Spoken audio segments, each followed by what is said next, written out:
कुछ भी नहीं कमाया है, इसीलिए बंटवारा किए बिना दोनों भाई प्यार से रहना।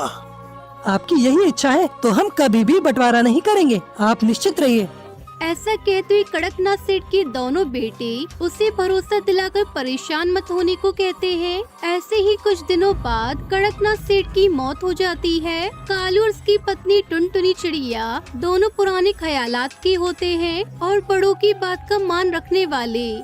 आगे बढ़ने से पहले एक माँ के बिना घर चलाना कितना मुश्किल होता है, जो दिन रात अपने परिवार और बच्चों के लिए काम करती है। तो आज उस प्यारी सी माँ के लिए एक लाइक और एक सब्सक्राइब जरूर कर देना और साथ ही अपनी प्यारी सी माँ के लिए कमेंट में ये इमोजी जरूर सेंड कर देना।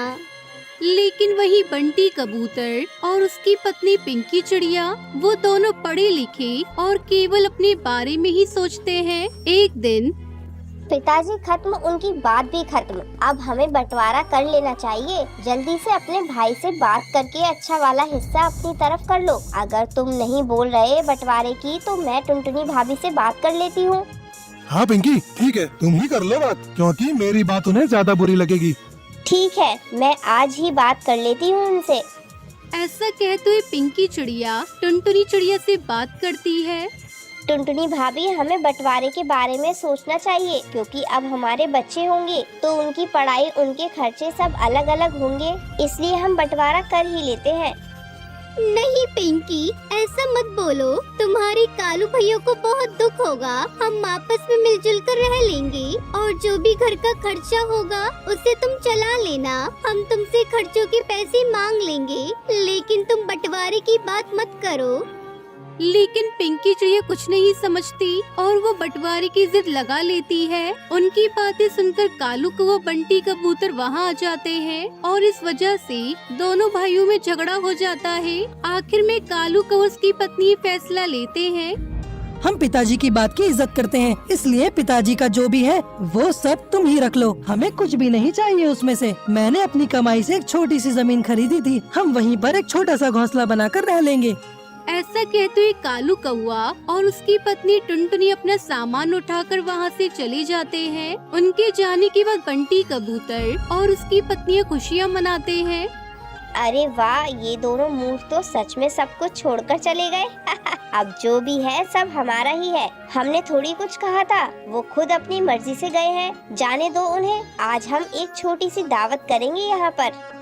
कालू कौवा उसकी पत्नी अपनी छोटी सी जमीन में एक आम के पेड़ के पास अपना छोटा सा घोंसला बनाकर रहते हैं। घोंसला बनाते समय उनकी गलती की वजह से गिलहरी का घर टूट गया था, इसलिए कालू कौवा टुनटुनी उनके लिए एक छोटा सा घर बनाकर देते हैं। उनकी अच्छाई देखकर गिलहरी खुश होती है और रात में एक जादुई वरदान देकर वहाँ से गायब हो जाती है। अगले दिन टुनटुनी, तुम्हें ये आम का पेड़ कुछ बदला हुआ लग रहा है?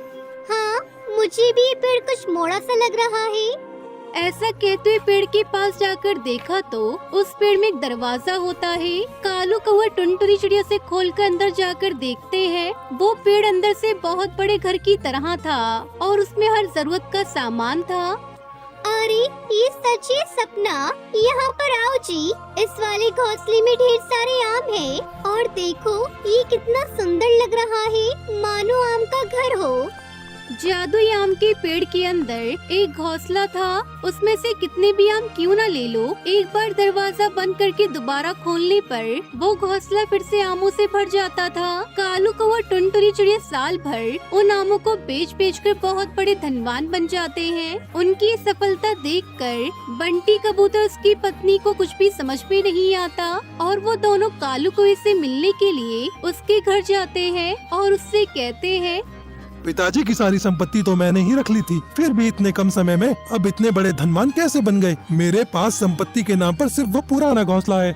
भैया, अच्छी सोच रखने पर हमेशा अच्छा ही होता है। तुमने एक बार भी नहीं सोचा कि हम कहाँ जाएंगे और कैसे रहेंगे, इसलिए तुम्हारे पास सब कुछ होने के बाद भी तुम आज गरीबी में हो। उसके बाद बंटी और उसकी पत्नी को अक्ल आती है।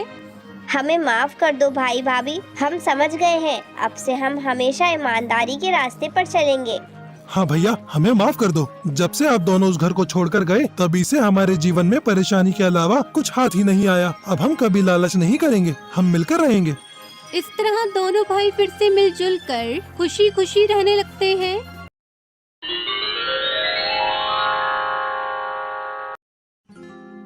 सोनपुर के जंगल में एक पक्षी का जोड़ा रहा करता था। टुनटुनी चिड़िया 2 अंडे देती है और उनसे 2 बेटियां बाहर आती हैं। बेटियों को देखते ही टुनटुनी का पति कालू कौवा नाराज हो जाता है। इन बेटियों को अब ढेर सारा दहेज देना पड़ेगा। ये सब एक दिन अपने ससुराल चली जाएंगी, फिर बुढ़ापे में मेरा क्या होगा। अजी आप नाराज क्यों होते हो? अगली बार बेटा आ जाएगा। देखो ना हमारी कितनी प्यारी प्यारी बेटियां हैं। एक बार तो इन्हें प्यार से गले लगा लो। लेकिन कालू कौवे को तो बेटा ही चाहिए था। वो घर से बाहर चला जाता है। कुछ महीने बाद टुनटुनी फिर से अंडा देती है। तब तक आप लोग हमारे इस वीडियो को लाइक और अगर आपने हमारे चैनल को सब्सक्राइब नहीं किया है तो जल्दी से सब्सक्राइब कर लें और कमेंट सेक्शन में जरूर बताएं कि आपको हमारी ये कहानी कैसी लगी। पता नहीं इस बार अंडे से बाहर बेटा आएगा या बेटी। मुझे बहुत डर लग रहा है। हे भगवान मेरी विनती सुन लेना, इस बार मुझे बेटा ही देना। टुनटुनी चिड़िया को चिंता सताने लगी। धीरे धीरे वो काफी कमजोर हो गई और बीमार पड़ गई। जब टुनटुनी चिड़िया की सहेलियों को इस बात का पता चलता है तो वो टुनटुनी चिड़िया से मिलने आती है। ये तूने अपनी कैसी हालत बना रखी है टुनटुनी? तुम्हारी बेटियां भी बहुत कमजोर हैं। किस बात की चिंता है तुझे? क्या बताऊं किस बात की चिंता है मुझे? 2 बेटियों की वजह से तुम्हारे जीजा जी मुझसे नाराज हैं और मुझे इसी बात की चिंता हो रही है। कहीं संडे से भी चिड़िया बाहर आई तो मेरे और मेरी बेटियों का क्या होगा? कालू ने तो मुझे पहले ही कह रखा है इस बार वो दूसरी शादी कर लेगा। ऐसा कुछ नहीं होगा टुनटुनी, तुम बेकार में घबरा रही हो। हम जीजा जी को समझाएंगे, तू चिंता मत किया कर और अपनी बच्चियों का भी ध्यान रख। टुनटुनी चिड़िया कई दिनों तक कालू के घर लौटने का इंतजार कर रही थी पर वो नहीं लौटा। आखिर में सभी सहेलियां वहाँ से चली गई। कुछ दिनों बाद कालू कौवा घोंसले में वापस आया। उसके बाद टुनटुनी चिड़िया के अंडे से एक चिड़िया बाहर आती है। कालू कौवा टुनटुनी चिड़िया उसकी 3 बेटियों को घर से बाहर निकाल देता है। अब मैं कहाँ जाऊँ? मेरा तो कोई दूसरा ठिकाना भी नहीं है। मैं अपनी बेटियों को लेकर कहाँ जाऊंगी? मेरा तो इस दुनिया में कोई भी नहीं। हे भगवान तूने बेटी बनाई ही क्यों? क्या हर बेटी को ऐसी ही मुसीबतों का सामना करना पड़ता है? अगर मेरे माँ बाप मुझे पढ़ाते तो मैं कुछ काम ही कर लेती। ऐसे दर दर भटकती तो नहीं। लेकिन मैं अपनी बच्चियों को अच्छे स्कूल में पढ़ाऊंगी ताकि उनकी जिंदगी मेरी तरह ना हो। 2 दिनों से टुनटुनी अपनी बेटियों को लेकर खुले आसमान के नीचे एक पेड़ पर बैठी थी। टुनटुनी के 3 बच्चे भूखे थे। बच्चों तुम लोग यही मेरा इंतजार करो, मैं तुम लोगों के लिए भोजन लेकर आती हूँ। थोड़ी देर बाद जब टुनटुनी भोजन लेकर वापस आ रही थी तभी एक बिल्ली ने उस पर हमला कर दिया। उस हमले में टुनटुनी घायल हो जाती है। ये सब चील देख लेता है और फौरन टुनटुनी चिड़िया को बचाने के लिए आ जाता है। चील बिल्ली पर हमला कर देता है लेकिन बिल्ला चील को भी मार देता है। टुनटुनी चिड़िया ये सब देखकर बहुत रोती है और बिल्ली से कहती है, बिल्लू भैया मुझ पर थोड़ा रहम करो। यहाँ से कुछ ही दूरी पर मेरे बच्चे भूखे प्यासे बैठे हैं। वो मेरे आने का इंतजार कर रहे हैं। भैया आप मुझे एक बार अपने बच्चों को देखकर आने दो। मैं अपने बच्चों को भोजन देकर आ जाऊंगी। मेरा विश्वास कीजिए भैया, मैं जरूर वापस आऊंगी। फिर तुम मुझे खा लेना। अच्छा ठीक है, यही बात है तो मैं तुझे तेरे बच्चों के लिए थोड़ी देर आजाद कर देता हूँ। तू अपने बच्चों को भोजन देकर आ, जब तक मैं तेरे आने का इंतजार करूँगा। याद रख, अगर तूने धोखा दिया तो मैं तेरे बच्चों को भी खा जाऊँगा। ठीक है बिल्लू भैया, मैं अभी आती हूँ। टुनटुनी चिड़िया जल्दी से उड़कर अपने बच्चों को भोजन देने पहुँचती है और उनसे कहती है, बच्चियों, ये लो खाना, इसे खा लेना और मुझे माफ कर देना। मुझे तुम तीनों को छोड़कर जाना होगा।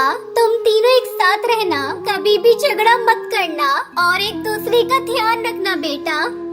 लेकिन माँ, आप ऐसी बातें क्यों कर रही हैं? हम आपके बिना नहीं रह पाएंगे, हमें छोड़कर मत जाना माँ। बेटा, मैं तुम लोगों के लिए अच्छे खाने की तलाश में दूसरे जंगल जा रही हूँ, इसलिए मुझे आने में समय लग जाएगा। तुम लोग अपना ध्यान रखना। इतना कहकर टुनटुनी चिड़िया रोती हुई बिल्लू बिल्ला के पास जा रही होती है। तभी रास्ते में टुनटुनी चिड़िया को बिल्लू बिल्ला का बच्चा नदी में डूबता हुआ दिखाई देता है। टुनटुनी चिड़िया बिल्लू बिल्ला के बच्चे को बचा लेती है। थोड़ी देर बाद बिल्लू बिल्ला भी वहाँ आ जाता है। उसे देखकर टुनटुनी चिड़िया उससे कहती है, बिल्लू भैया, ये बच्चा नदी में डूब रहा था, इसलिए मैंने इसे नदी में से बाहर निकाल लिया। मुझे माफ करना भैया, इसलिए आने में देर हो गई। टुनटुनी चिड़िया की ईमानदारी देखकर बिल्लू बिल्ला की आंखों से आंसू आने लगते हैं और वो टुनटुनी चिड़िया से कहता है, टुनटुनी बहन, तुमने मेरे बच्चों को बचा लिया और मुझे देखो, मैं तुम्हारी ही जान लेने चला था। आज तुमने मुझे समझा दिया कि हर किसी की जिंदगी कितनी जरूरी होती है। अब से मैं किसी पक्षी की जान नहीं लूंगा। और टुनटुनी, तुम्हें किसी चीज की जरूरत पड़े तो बस अपने भैया को याद करना। बिल्लू भैया, मेरे पास रहने का कोई ठिकाना नहीं है। मेरे पति ने मुझे घर से बाहर निकाल दिया है। मेरी 3 बेटियां हैं। अगर आप कोई रहने का ठिकाना बता देते तो आपकी बड़ी मेहरबानी होगी। तुमने मुझे भैया कहा है। टुनटुनी, आज से तुम मेरी बहन हो। मेरी कोई बहन नहीं है। मैं तुम्हारी और तुम्हारी बेटियों की रक्षा करूंगा। मेरा एक बहुत बड़ा मशरूम का घर है। तुम अपनी बेटियों के पास जाओ और उन्हें लेकर आओ। आज से तुम मेरे साथ मेरे मशरूम के घर में रहोगी। लेकिन बिल्लू भैया, मैं एक चिड़िया हूँ। क्या मुझे और मेरी बेटियों को आपके परिवार वाले रहने देंगे? मुझे कोई खतरा तो नहीं होगा ना? नहीं बहना, तुम बिल्कुल चिंता मत करो। जब तक तुम्हारा ये भाई जिंदा है, तुम लोगों का कोई बाल भी बाका नहीं कर सकता। फिर टुनटुनी चिड़िया अपनी तीनों बेटियों को लेकर बिल्लू बिल्ला के मशरूम के घर में खुशी खुशी रहने लगती है।